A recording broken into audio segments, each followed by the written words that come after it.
Hello दोस्तों, आज की इस कहानी में मेरा नाम कोमल है और मेरी उम्र अभी 19 साल है। हम लोग मुंबई में रहते हैं। मेरी फैमिली में मेरे बड़े भाई और मम्मी पापा हैं। हमारी बहुत बड़ी हवेली है यहाँ पर। हमने कुछ गाय भी रखी हुई थी, जिसकी देखभाल करने के लिए हमने एक नौकर रखा हुआ था। उस नौकर का नाम राजू था। राजू दिखने में बहुत ही हैंडसम लगता था।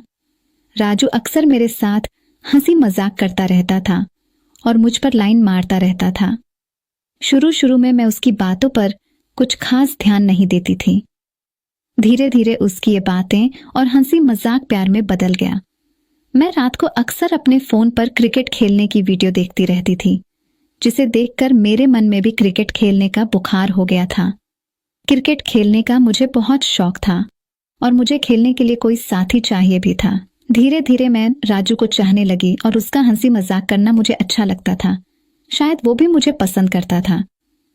एक दिन राजू गाय को चारा डालने गया था, तो मैं भी उसके पीछे पीछे चली गई।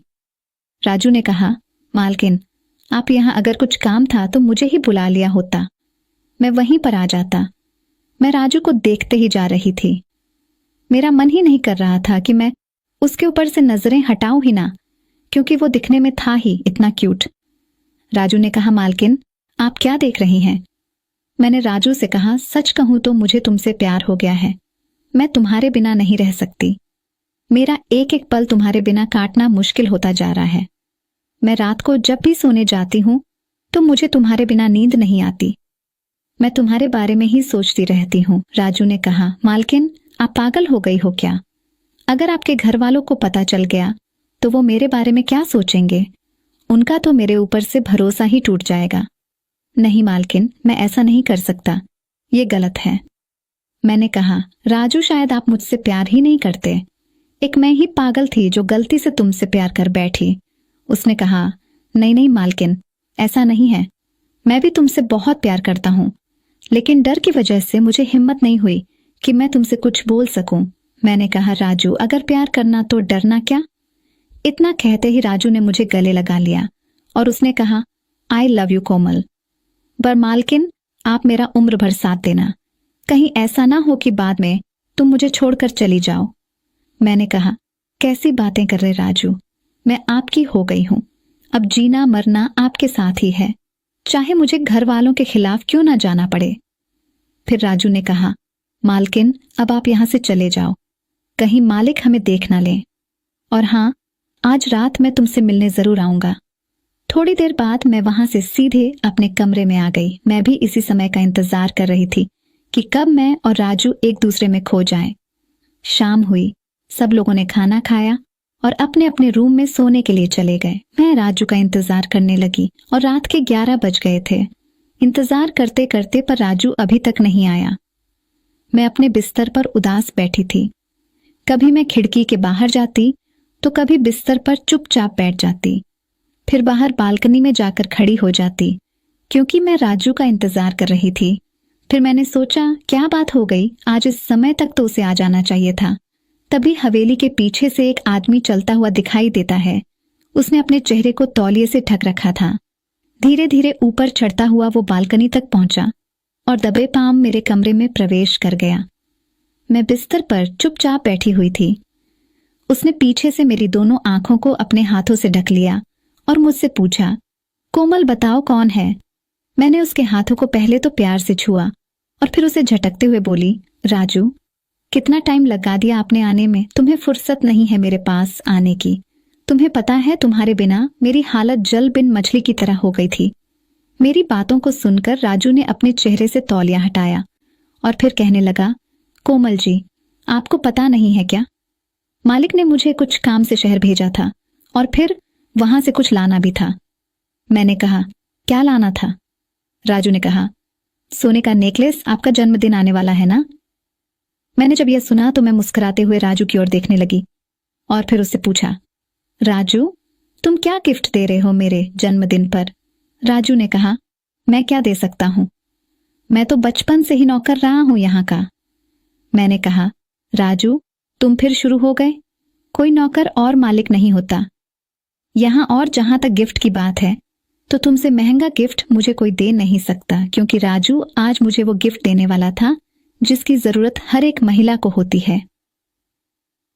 ये कहकर एक बार फिर हम एक दूसरे में दोनों डूब गए, प्रेम के समुंदर में जहां पर डूबने के बाद कोई छोटा बड़ा नहीं होता।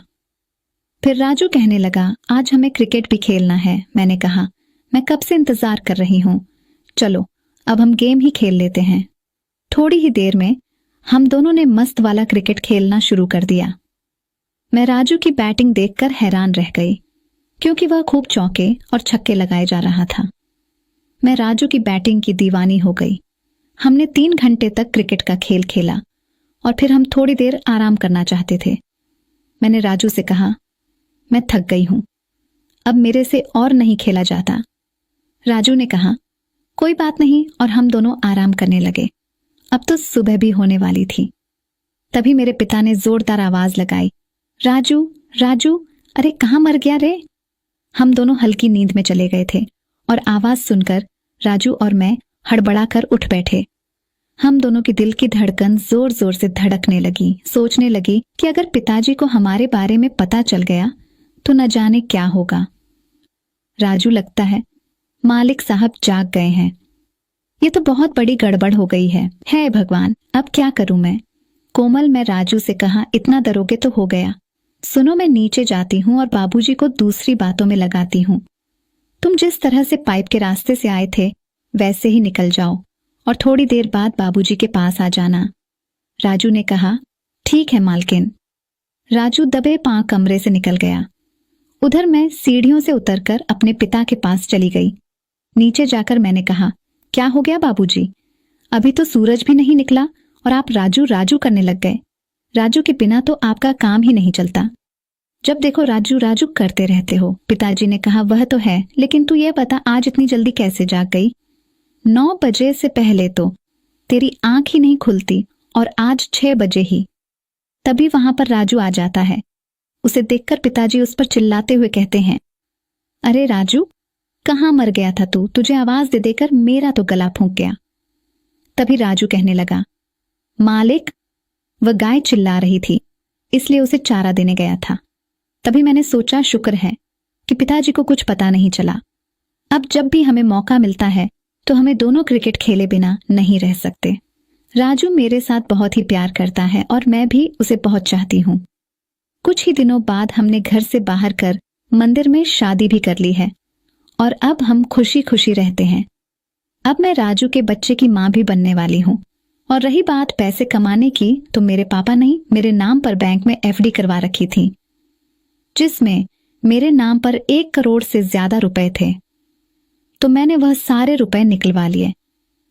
जब मेरे पिता को यह लगा कि मैं किसी की नहीं सुनने वाली, तो उन्होंने फिर वापस अपने घर पर बुला लिया और राजू भी अब मेरे साथ घर जाओ तुम्हारी हवेली कह रहा है। तो दोस्तों, यह कहानी कैसी लगी कमेंट करके जरूर बताएं। वीडियो अच्छी लगी तो लाइक करके चैनल को सब्सक्राइब करें। मिलते हैं अगली वीडियो में, तब तक के लिए love you and take care.